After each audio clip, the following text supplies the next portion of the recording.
I love the start of the year. I love that new year mojo, that excitement, that eagerness, that motivation, that inspiration, all of those things that just make me feel like everything and anything is possible. That being said, somewhere along the way, I often will lose that inspiration. And when that happens, it's like I just fall off entirely. This could be for a number of reasons, but I will tell you that regardless of what the reason is, there's something really important that you have to know. And then there are several things that you can do to help you get back on track. The most important thing that you have to know is that nothing has gone wrong. I know that probably sounds ridiculous to a lot of you, but it's very true that when we lose our motivation and we fall off, we just feel like everything's wrong. You get so many critical thoughts. And that's not a surprise, right? There is something called the automatic negative thought, which are just really well-practiced thoughts. You'll think of all the times that you've set goals and you've not accomplished them. This is true whether it's for finances or anything else, but because this is a financial coaching channel, I want you to know that this happens especially with finances because money is an emotionally loaded topic for many people. So when we're in the situation that we've lost all motivation, well, what can we do? In addition to recognizing that nothing has gone wrong, it is worthwhile to remind yourself of your plan. In prior videos, I've talked about reviewing your plan with frequency as one of the many things that can contribute to your success, right? It keeps your focus on what are the actions and activities that are the most important. When you have a solid plan and when you focus on it, you are essentially stepping out of motivation and inspiration and stepping into discipline. It is really important to make sure that your plan is created when you're in an inspired state, because what you believe you can accomplish, you can accomplish. And what you believe you can't accomplish, you won't accomplish. It's that great Henry Ford quote, whether you think you can or you can't, you're right. So if you created your plan when you believe that it was absolutely possible for you to have the financial success that you want, then by all means, just walk that plan out. Whether it's uncomfortable, tedious, boring, it doesn't matter. Just do it anyway. As a matter of fact, whenever possible, automate. Automate as much of it as you can so that even when you're feeling disenfranchised with life and you think that your finances are total crap, it doesn't matter because your plan is in operation even while you're asleep. A philosophy that I had that helped me break out of financial depression was to reach for the better feeling thought. It's something that I hang on to in every aspect of my life, to be honest with you.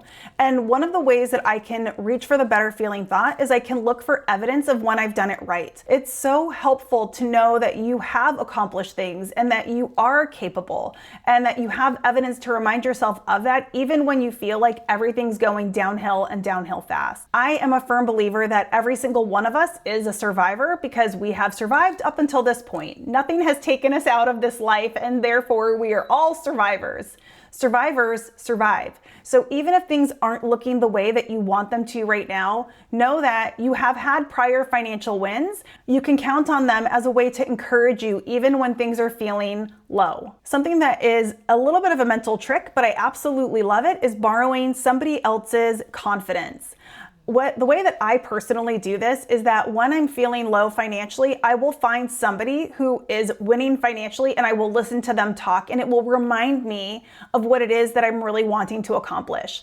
I love listening to Dave Ramsey Debt-Free Screams, and incidentally, I do this in other areas of my life. Over the last year, I've lost about 10 pounds, and there are a few Instagram people that have helped me do that by reminding me that the way that I eat shouldn't be tied to my emotional feelings. It should be tied to my plan.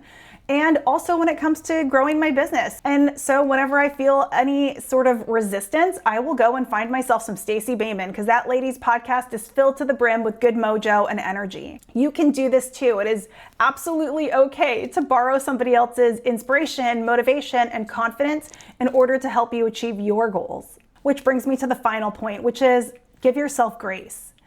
If you are in a situation where you have a really big financial goal, whether that is to build up your emergency savings, or whether that is to pay off debt, or whether that is to buy a house, and you just have a moment of, letting loose where you just spend like crazy for 2 weeks and refresh your wardrobe and eat out every day and do all the things that you've not permitted yourself to do for the last month or 2 months or 3 months. whatever it is that you've done, just give yourself grace and forgive yourself in that moment and say, you know what, I didn't follow my plan and I do carry regret, and that's okay, because regret is an indication that I expect differently from myself. So I accept that I let myself down in this moment.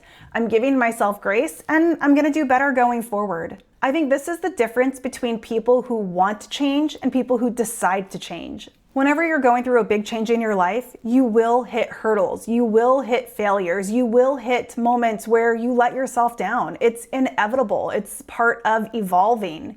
And when you come across those moments, it's just so important to think to yourself, oh, I screwed up, but I haven't quit. I'm not a complete failure, because I am going to dust myself off, the shoulder dust. I'm gonna do that, and I'm gonna get right back at it. It's very, very easy to beat yourself up and then just be like, screw it, I'm never gonna figure this out, and go right back into the old pattern of behavior. But when you decide to change, when you take on the identity of the person who is changed, it's a totally different vibe. And that is the vibe of somebody who's like, okay, I messed up for 2 days, 1 week, one big purchase, but I'm back at it. I know what my goal is. I know what my plan is. It doesn't feel great right now. I'm gonna live in that discomfort of screwing up, but I'm gonna get right back at it, because I've decided that to become this other person, this person who is financially well off, I need to be different. That means when I do the behaviors that I used to do, I need to say to myself, don't do that anymore. It's okay, I forgive you, but let's move on.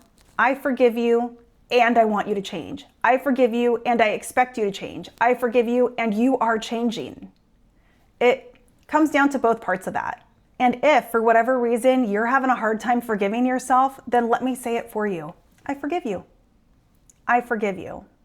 I forgive you. And I expect you to change. You can do this.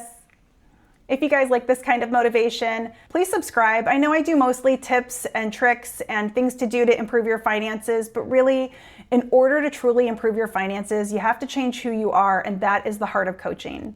I love you guys. I hope you're having a great day. I will see you in the next video.